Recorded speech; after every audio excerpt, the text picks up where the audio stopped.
دەقی ڕێکەوتنەکە وەکو دەق خرام نییە وشەی ڕستەی زۆر جوانی تایە مەبادی باشی تایە بەڵام زۆر زەحمەتە چکە ئەو حیزبانە دابش بوون بەسەر تەوەری جیاوازە لە ناوچەکەیدا دوو تەوەری جیاواز بە ئاشکرا هەستی پێکرد لە ناوچەکەیەوان بۆ خۆیان هەرو حیزبەکە دابش بوون لەبەرەوە زۆر زەحمەتە هێنانە دیەوان ئەو جۆرە بەڵێنانە تەنیا بۆ جەماوەرەکەیانە ینی بۆ جۆرێکە لە بۆ بڵێن جۆرێکە لە چاواشەکردنی میلەتەکەی خۆشمان ئەیجنا زۆر قورسە لە ڕاستیا هێنانەدی ئەو بەڵێنە چکە لەگەڵ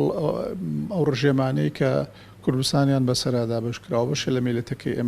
ئێمەیان لەژێر دەستایە و لەگەڵیانە ئەژین ئەوان بەرژەوەندی هاوبەشیان بۆ دروست بووە لەگەڵ ڕژێمەکانە لەبەرەوە بە هیچ جۆرێ ممکن نییە ئەو بچێ بەرژەوەندی هاوبەشی لەگەڵ ڕژێمەکە بۆ دروست بووە کەچی بتوانێت نفوزی هەبێ و بڕوا چارەسەری کێشەی کورد بکات لەو پارچانە من بۆ خۆم پێم باشە کوردەکان خۆیان لە هەر چوار پارچەی کوردستانە خۆیان لەگەڵ ڕژێمەکە ئێمە لەگەڵ عێراقا هێناومانەتە دی ئەم تەجروبەیە بتوانرێت لە پارچەکانی کەش کوردی پارچەکانی کە ئێمەش هاوکاریان بین ینی پشتیوانیان بکەین تەدەخل لە ئیش و کاریانە نەکەین بە قازانجی بۆ خۆیان بڕۆن بەرژەوەندی وڵاتەکە و بەرژەوەندی دوولایەنە لەگەڵ ئەو گروپێکە لەسەر کورسی حکومڕانیە لە وڵاتەکانە لە ئێران لە تورکیا لە سووریا وەکو ئێمە چۆن ڕێکەوتون ئەوانش بڕۆن لە پێی بەرژەوەندەکانی نیشتمانەکە و پێی بەرژەوەندەکانی کورد و بەتەنیا کوردیش ناچکە هەموو ئەمانە دەوڵەتی فرەنەتەوەن ئەبێ لەگەڵ هەموو ئەوانەیە بەیەکە و بەرژەوەندی هاوبەش دروست بکەن و لەسەر کۆمەڵی مەبادی ئەساسی ڕێبکەون و ئاوێ بکەن بەم ئاگرا و بەیەکەوە بژین و ئەم لە جاتی ئەم شەڕ و شۆڕە ئەمە باشترین پرەنسیپە ئەگەر بتوانن ئەوان بەو شێوەیە پشتیوانی لێ بکەن ئەمە باشە چونکە بەرژەوەندیەکە ئەوەنە گەورە بۆ ڕژێمەکان بەکاریان ئەهێنن ینی ئەو پەیوەندیی کە دروست بووە پەیوەندیەشی ناهاوشانە ڕژێمەکان بەهێزن ئەمان بەکارهێنن بۆ بەرژەوەندەکانی خۆیان ینی بەرژەوەندێک هینە پەیوەندێکی هاوشان نییە لەسەر ئەساسی بەرژەوەندی هاوبەش و دروستکردنی ئارامی لە ناوچەکەیە بۆ بەرژەوەندی گشتی نییە لەبەرەوە بۆ ئەو هینە ڕژێمەکان نفوزیان هەیە دەسەڵاتیان هەیە مؤسساتیان لە بەردەستە پارەیان هەیە والحاصل ڕژێمەکان دیارە بەهێزن لە چاو ئێمەیە ئەوانە ئەو بەرژەوەندیەکە ناهاوتا بوو تای تەرازۆکە ناهاوتایە لەبەرەوە دایمە بەرداخەوە بەکارەهێنرێت ئەمان ئەم حیزبانەی لە کوردستانە حکومڕانی ئێمە ئەکەن لاواسرن لەوەی بتوانن ڕۆڵی ئیجابی بینین ئەوان پێیان ڕۆڵیان پێ ئەسپێرێ ئەبێ جێبەجێ بکەن لە ڕاستیە و ئەم موجودی تورکیا لە ناوهەرێمی کوردستانە زۆر کۆنە تقریبا لە 95ەوە یەکێتی و پارتی خۆیان بە مەمنونیەوە ئەو هێزیان هێنا بۆ ئەوەی ببێن بە نابژیوان لە بینی لە شەڕی ناو خۆیە و دوایی ئیتر پارتی توانی ئەوە باش ئیستیسمار بکاو لە منطقەی خۆی وردەوردە لە 95ەوە جێشی تورکی لەو ناوەوەجودی هەیە و ژمارەی سەربازگەکانی تورکیا لە محافظەی دهۆک و مووسڵا کە زۆربەی لە دهۆکە طبعاً و ئێستا هاتە هەولێریش ئێستا لەو سێ پارێزگا لە ڕاستیا لە ڕەنگەن گەیشتوێت نزیکەی 25 سەربازگە و پێش ئەو هاتنی ئەمان زیاتر لە 20 سەربازگیان پێش ئەم جارێکە هاتن ئێستا زیاتر لە 20 سەربازگیان لە دهۆک و هەولێرە هەبووە لەبەر ئەوە ڕۆڵیان پێسپارەوە ئەو بێ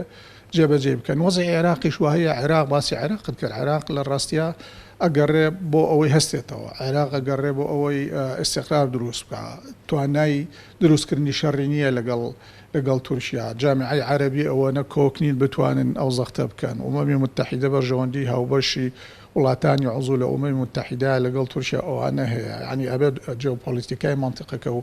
ئەو بەرژەوەندیە تێکش ڕژاوانەی منتیقەکەی هێزە گەورەکانی دنیا و هێزە گەورەکانی ناوچەکە هەموو بەرژەوەندیان بۆ دروست بۆ ئەوانە یانێ بۆ خۆیان بەرژەوەندی خۆیان بپارێزن عێراق جارێت توانای ئەوەی نییە لە ڕاستیە بڕوا هێز بەرێتە ئەو ناوچانە و ڕێگە لە سوپای تورک بگرێ هەرچەند من پێم وایە ینی سوپای تورک زەرەر ئەدا چکە هەتاوەکو هێزی بڵاو ببێتەوە لە حربی عەسابات تا زەربە زیاترە خوا ینی تورکیا هین فڕۆکەخانەی سلێمانی داخل ڕێگەی نا ئاسمانی هیچ فڕۆکەیەکە لە سلێمانیە و هەڵبسێەوە لە هەر شوێنێکی دنیاوە بێ بۆ سلەیمانی ئاسمانی تورکیا تێپەڕێ ڕۆشتن ئەوان حل کرد. من ئاگاداری تەفاسیل نیم، بەڵام بە لێکدانەوە ئەبێ یەکێک لەو خاڵانەی کە ئەو بەڵێنانی یەکێتی دابێتی ئەوەیە بێدەنگیکردن لە هاتنی لەوەی کە مەسەلەن ڕێگە نەدا پاکەکە. ئەوە من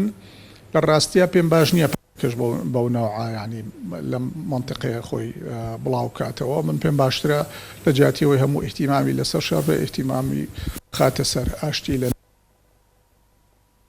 کەش لەبار بێت لە ئەوەی تورکیا وەزعی داخلی زۆر خراپە، وەزعی ئەقلیمیشی خراپە، وەزعی جیهانیشی خراپە، لەگەڵ اتحادی ئەوروپیا بینی خراپە، لەگەڵ ئەمریکا بینی خراپە، لەگەڵ سووریا و منطقەکە بە گشتی وەزعی خراپە. یعنی هەتا بێت بەرەو لاوازی ئەچێ لەناو قەت لە تاریخی تورکیا ڕوویناوە مجتەمەعی تورکی خۆی نەک کورد و نەتەوەکانی کە لە تورکیا ئەژین لەناو مجتەمەعی تورکی خۆیان دابەشبوونێکی گەورە ڕوویاوە، لەناو هەموو مؤسساتی حکوومەتە دابەشبوونێکی گەورە ڕوویاوە. سیاسەتی ئەردۆگان وای کردووە کە تورکیای زۆر لاواز کردەوە لە ڕاستیە لەسەر ئەسری ئەعلام هین زۆرەکە، وەکو وەختی خۆی سەدام حوسێنیش ئیعلامەکەی ئیعلامە سەیری سەدام حوسێن دەکرد پێدەوا بوو هەتا دنیا ئەمێنێەوە و دنیا پێداگیرەکرێ. ئیعلامەکەی لێ دەرکە کە هینێکی زۆرەکە وەزعی داخلی، وەزعی اقتصادی، وەزعی سیاسی، وەزعی اجتماعی، هی مؤسساتەکانی، هی قەزای، هی هەموو شتێکی خراپە. ئەو مینەی لەسەر سووریا لەگەڵ ئێران و لەگەڵ رووسیا ئێستا ئەو کاریەکیان هەیە و کۆبوونەوەی هاوەشەکان، بەڵام هەر سێلایەن دیسانەوە بەرژەوەندی تایبەتی خۆیانیان هەیە کە هەنێ جار یەکەگرنەوە هەنێ جاریش لێ دوورەکەونەوە. لەبەرەوە ئەوە هاوپەیمانیەکی نامستەقڕەوەی کە لە بینی تورکیا و ئێران و رووسیا هەیە. ئیتر بێتە سەر ئاستی دنیا تورکیا لەگەڵ هیچ شوێنێکە تەنیا لە قەتەرە، یعنی دەوڵەتێکی زۆر بچووکە لە جیهانی عەرەبیا لەگەڵ قەتەرە بینێکی هەیە، هاوپەیمانیەکی نەنووسراوی هەیە، ینی لە ڕووی فکری و ئایدۆلۆژی مەذهبیەوە لە یەک نزیکن. ئەجنا وەزعی تورکیا خراپە، ئەتوانرێ ینی پەکەکە و کوردی تورکیا لەم لاوازیەی تورکیایە باشتر بێنە پێشی بۆ ڕێکەوتن، یانی چونکە ئەوە بەهێز نییە تا بتوانێت هەرچی مەرجەکانی خۆی هەیە بیسەپێنێ، توانێت لە کاتی لاوازیە تۆش بچی بەشێ لە مەرجەکانی خۆت بسەپێنێ و سێقار دروستکەی. طبعا زۆر مەترسێ بۆ سەر هەموو ناوچەکە، بۆ سەر ئێمە ئەمانە هەموو ئەم ڕووداوە گەورانە کە ڕوو ئەدەن و ئەم بێ هەڵوێستی ئێبینی فشۆڵی مؤسساتەکانی ئێمە دەرەخا لە هەرێمی کوردستانە. یعنی ئێمە جێشێکی منەظەمی نیشتیمانیمان نییە تاوەکو بتوانی ینی سنووری نیشتیمانی پێ پارێزی. ئەم حیزبانە ئەوە نزیکەی 30 ساڵە حکومڕانیەکە حکومڕانی ئەمەکە میلیشای تایبەتی خۆیانیان هەیە، میلیشایش لەگەڵ قائیدەکەی خۆیان بۆ لای بۆ قائیدەکەی خۆی و لای بۆ حیزبەکەی خۆی هەیە، چی پێ ئەوتری ئەوە جێبەجێەکە. ئێستا لەبەر ئەوەی میلیشایە بۆ لای بۆ حیزبێکی تایبەتی یا بۆ قائیدەشی تایبەتی هەیە، ئەو قائیدەچی پێ ئەڵێ ئەوەکە لە جیاتی ئەوەی پێ عەیب بێ، پێشورەیی بێ، پێش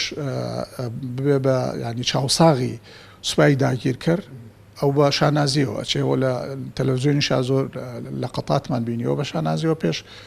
هینەکەون، پێش سوپای تورکیا کەونە هێنن ناوچەکانیان پیشانێدەن و شارەزایان دەکەن.